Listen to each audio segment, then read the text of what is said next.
Hello friends, welcome to my YouTube channel. मैं मीनाक्षी बालिया और आज की जो हमारी वीडियो है ये बहुत ही अधिक इम्पोर्टेंट टॉपिक से रिलेटेड है, जो है how to stop negative thinking.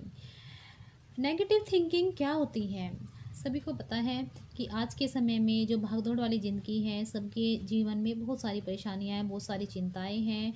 और लेकिन ऐसा नहीं करना है कि इन परेशानियों और चिंताओं को हमें अपने ऊपर हावी कर लेना है। अगर हम इन चिंताओं और परेशानियों को अपने ऊपर हावी कर लेंगे, बहुत अधिक महत्व देंगे, तो हमारा जो जीवन है वह बहुत ही अधिक परेशानियों के जंजाल में फंस जाता है।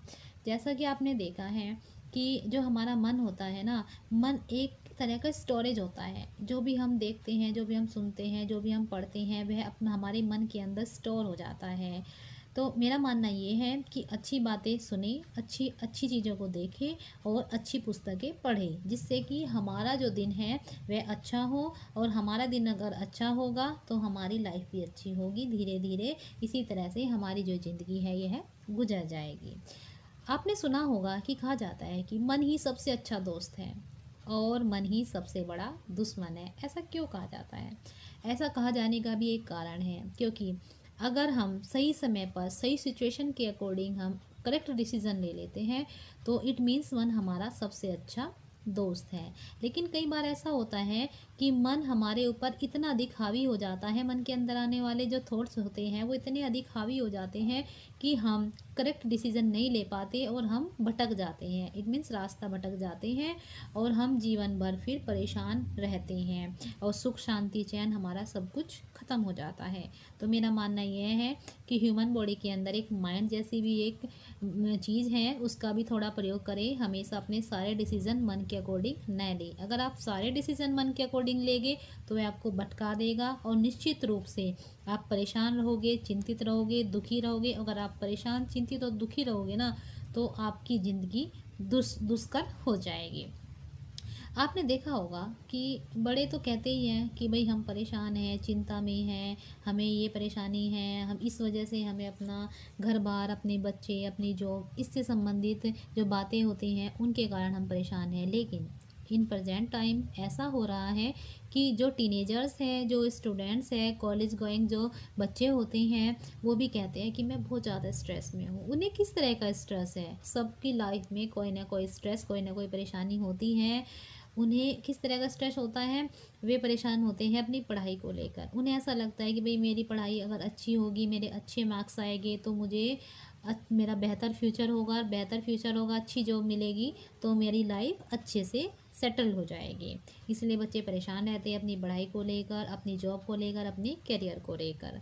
तो आज के समय में सब कुछ होने के बावजूद भी लोग बात कहते हैं कि भाई मैं परेशान हूँ, मैं खुश नहीं हूँ, मैं चिंतित हूँ, मैं ओवर थिंकिंग की समस्या से ग्रसित हूँ। तो ऐसा ज़्यादातर लोगों के साथ है। मैं सभी के साथ नहीं कहूँगी, लेकिन ज़्यादातर लोगों के साथ इस तरह की प्रॉब्लम है। तो मैंने सोचा कि चलो जो ये प्रॉब्लम्स हैं कि हो सकता है कि 100% इसका समाधान नहीं हो सके, लेकिन 10, 20, 30% जैसा भी आपको सही लगे, मेरी बातों से, मेरे विचारों से अगर आप प्रभावित होते हैं तो इन बातों को आप अपने जीवन में एक बार, रिक्वेस्ट है, अप्लाई करके ज़रूर देखें। जैसा कि मुझे लगता है कि अगर किसी को नेगेटिव थॉट्स बहुत ज़्यादा आते हैं तो आपको क्या करना चाहिए? सबसे पहले आपको करना चाहिए be selective for what you are watching, thinking, listening and studying. मतलब कि जो भी आप पढ़ रहे हैं या जो भी आप देख रहे हैं, जो भी आप सुन रहे हैं, वो बहुत ही अधिक सिलेक्टेड मैटर होना चाहिए। ऐसा नहीं है कि जो भी विचार आए सारे विचारों को आप ग्रहण कर लो, भले ही वह निगेटिव हो। ऐसा नहीं है, केवल पॉजिटिव थॉट्स को ही आपको ग्रहण करना है और नेगेटिव थॉट्स को आपको लेट गो करना है। ठीक है? तो आपका जीवन बेहतर और खुशमय होगा, क्योंकि मन तो हमारा एक स्टोरेज है। भाई जिस तरह की भी उसमें चीज़ें आ रही है, आ रही है, आ रही है, स्टोरेज फुल हो जाएगा। और अगर नेगेटिव थॉट्स आते रहेंगे, आते रहेंगे, आते रहेंगे, तो हमारा जो मन है वह नेगेटिव ही हो जाएगा और हम बहुत ही अधिक परेशान रहेंगे। ठीक है? फिर आपको क्या करना है? आपको करना है कि चेंज योर इमोशनल डाइट और फिजिकल डाइट। भाई आपने देखा होगा, जब कभी हम बीमार हो जाते हैं और हम डॉक्टर के पास जाते हैं तो डॉक्टर हमें क्या सलाह देते हैं? बताइए। डॉक्टर हमें यह सलाह देते हैं कि हमें अपनी डाइट चेंज करनी है। मतलब कि देखो, हम ह्यूमन बॉडी के अंदर जितनी भी बीमारियां होती हैं इंटरनल ऑर्गन से रिलेटेड होती हैं, कुछ एक्सटर्नल ऑर्गन से रिलेटेड होती हैं। आपने देखा होगा कई बार कुछ लोग ओबिसिटी का शिकार हो जाते हैं और डॉक्टर के पास जाते हैं। डॉक्टर क्या सलाह देते हैं कि भाई आप फास्ट फूड ज़्यादा खाते हो, या आप जो जो आपका अधिक वसायुक्त खाना है वो ज़्यादा ग्रहण करते हो, तो आपको फास्ट फूड छोड़ना है और आपको लो फैट वाला भोजन ग्रहण करना है। तो आपके जो इस तरह की जो डाइट है आपको लेनी है और आपकी जो समस्या है उससे आपको छुटकारा मिल जाएगा। ऐसी और भी बहुत सारी है कि आप जेलियसी या फिर एंगर या चिड़चिड़ापन ये सारी चीज़ें छोड़ दीजिए। अपनी लाइफ में कुछ सेट रूल्स बनाइए और उन रूल्स के आधार पर ही आप अपने जीवन में डिसीजन लीजिए और सोचिए समझिए और तभी विचारों को ग्रहण कीजिए। ठीक है, आप सिर्फ अपने भले के लिए ना सोचिए, आप दूसरों के भले के लिए भी सोचिए और सभी के भले में ही अपना भला निहित होता है। उसके बाद आपको क्या करना है, उसके बाद आपको करना है make your morning healthy and positive. It means मतलब कि आपको सुबह सवेरे अच्छी पुस्तकें पढ़नी है, एक्सरसाइज करनी है, सिर्फ अपने बारे में सोचना है। भाई पूरे दिन आप भागदौड़ की लाइफ, भागदौड़ भरी ज़िंदगी में सब अपने पूरे परिवार के लिए सोचते हैं, जॉब करते हैं या पैसा कमाते हैं, लेकिन सुबह सुबह का 1 घंटा आप अपने आप को दीजिए, अपने शरीर को दीजिए, अपनी हेल्थ के बारे में सोचिए, अपनी सुबह अच्छी और सुखमय बनाओ जिससे कि आपका पूरा दिन अच्छा हो। उसके बाद आपको क्या करना है, don't over use electronic gadgets. मतलब कि टेक्नोलॉजी एक अच्छी चीज़ है, उसको आप प्रयोग करिए, न कि उस पर आप बिल्कुल बहुत ही अधिक डिपेंड हो जाए। टेक्नोलॉजी पर डिपेंड नहीं होना है, उसका सिर्फ यूज़ करना है। मैंने देखा है कि ज़्यादातर लोग खाना खाते समय भी मोबाइल हाथ में लेके रखते हैं, चलाते रहते हैं। भाई 15-20 मिनट तो आप अपने खाने को दे सकते हो ना। भाई खाने से ही आपकी बॉडी हेल्दी रहेगी, आप फिट रहोगे, हेल्दी फिट रहोगे तो आप अपना कार्य अच्छे से कर पाओगे।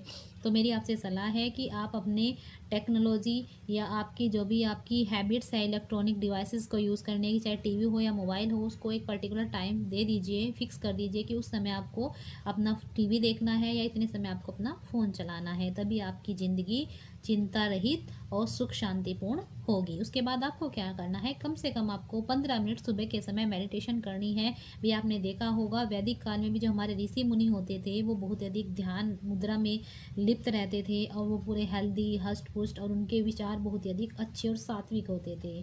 सात्विक भोजन ग्रहण करते थे और हमेशा सुखी रहते थे, अपने माता पिता की आज्ञाओं का पालन करते थे, उनका सम्मान करते थे। तो मेरी आपसे सलाह है कि सुबह के समय कम से कम 15 या 20 मिनट मेडिटेशन जरूर करें।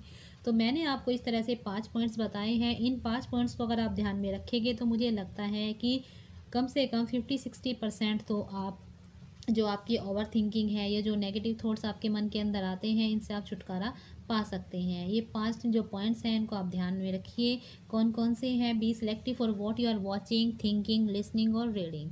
आफ्टर देन आपको क्या करना है, उसके बाद आपको करना है make your morning healthy and positive, change your emotional and physical diet. ठीक है, मेडिटेशन करनी है और आपको अधिक से अधिक इलेक्ट्रॉनिक डिवाइसेस का यूज़ नहीं करना है, लिमिटेड समय के लिए ही उनका प्रयोग करना है। मेरी आपसे सलाह है कि इन पॉइंट्स को ध्यान में रखिए और अपनी ज़िंदगी को सुख शांतिपूर्ण और खुशमय बनाएं। Thank you, thanks a lot.